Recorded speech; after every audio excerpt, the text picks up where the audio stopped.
Hello viewers, আসসালামু আলাইকুম। আশা করি সবাই ভালো আছেন। এই ভিডিওতে আমি আলোচনা করব দশমিক থেকে কীভাবে বাইনারিতে রূপান্তর করা হয়।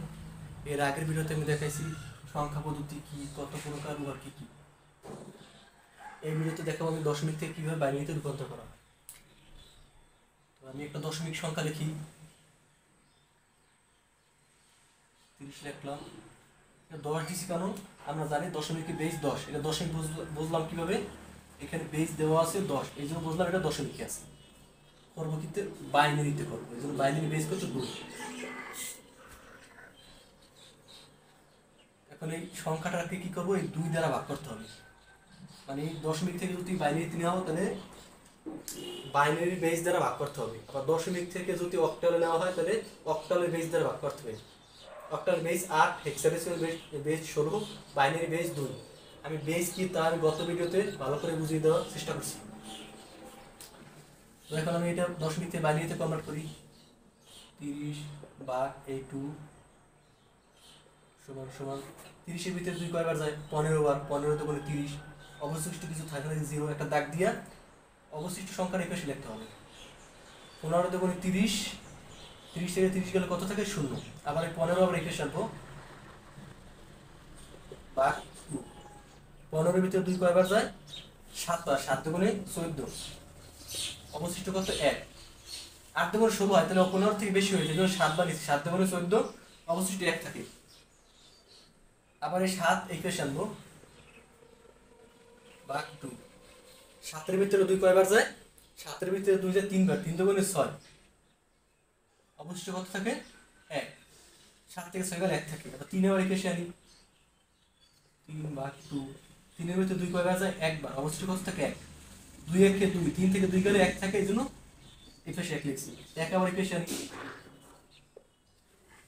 ভাগ 2 এর 1-এর ভিতরে 2 কতবার যায়?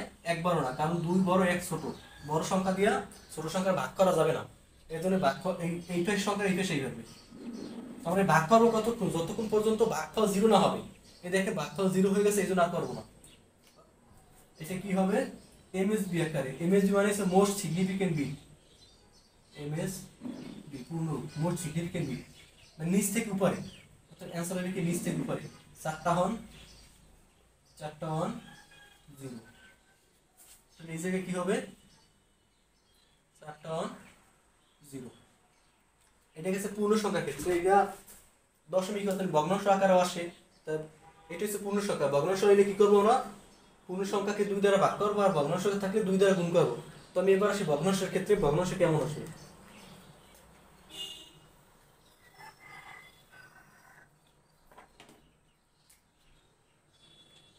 লিখি 47.37 আছে কিন্তু দশমিকে। বাইনারিতে কনভার্ট করবো, এই জন্য এফএসে 2 দিছি। এখন একটু খেয়াল করেন, এখানে কি এটাকে আমরা জানি, আমরা সবাই আগে বলতাম দশমিক। ম্যাক্সিমাম স্টুডেন্ট এটাকে দশমিক বলে। আসলে দশমিক হচ্ছে টোটাল না দশমিক। এই যে টোটাল না, এইটা হচ্ছে দশমিক। এটাকে বলা রেডিক্স পয়েন্ট। এবার সেই রেডিক্স পয়েন্ট কাকে বলে? যে চিহ্ন দ্বারা পূর্ণ সংখ্যা এবং ভগ্নাংশকে আলাদা করা হয় তাকে রেডিক্স পয়েন্ট বলে। আমি আবার বলছি, যে চিহ্ন দ্বারা পূর্ণ সংখ্যা এবং ভগ্নাংশকে আলাদা করা হয় তাকে রেডিক্স পয়েন্ট বলে। এখানে 47 হচ্ছে পূর্ণ সংখ্যা আর 37 হচ্ছে ভগ্নাংশ। এখন এই 47কে 2 দ্বারা ভাগ করবো আর ভগ্নাংশকে 2 দ্বারা গুণ করবো। করি দেখি,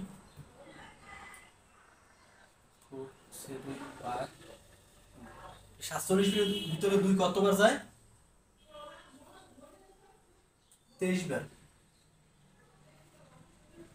23 দুগুণে 46 থাকে কত অবশিষ্ট? 1। 47 থেকে 46 গেলে 1 থাকে। 23 এবার ইকুয়েশন আনবো, ভাগ 23-এর ভিতরে 2 কতবার যায়? 11 দুগুণে 22, 12 দুগুণে 24, বেশি হয়ে যায়, তাই 11 বার। 11 দুগুণে 22, তাই 23 থেকে 22 গেলে কত থাকে? 1। 1 ইকুয়েশন লিখলাম। আবার 11 ইকুয়েশন লিখি, ভাগ 2। 11-এর ভিতরে 2 কতবার যায়? 5 দুগুণে 10, অবশিষ্ট কত থাকে? 1।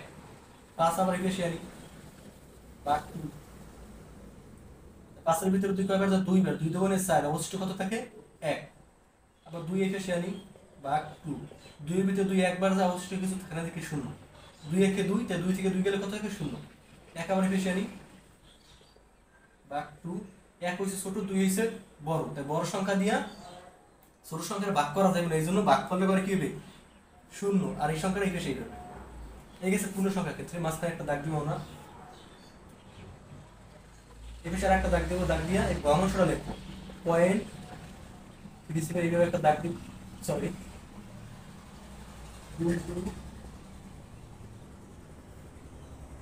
এবার এই জায়গায় কি হচ্ছে ভগ্নাংশটা লিখছি 0.37 পূরণ 2।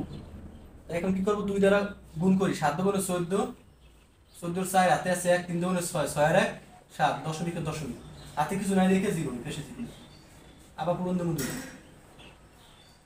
60 গুণে কত 8, 7 গুণে 14, সরি 7 গুণে 14, 14 4 হাতে আছে 1, দুই সংখ্যা কত দশমিক এর কত দশমিক।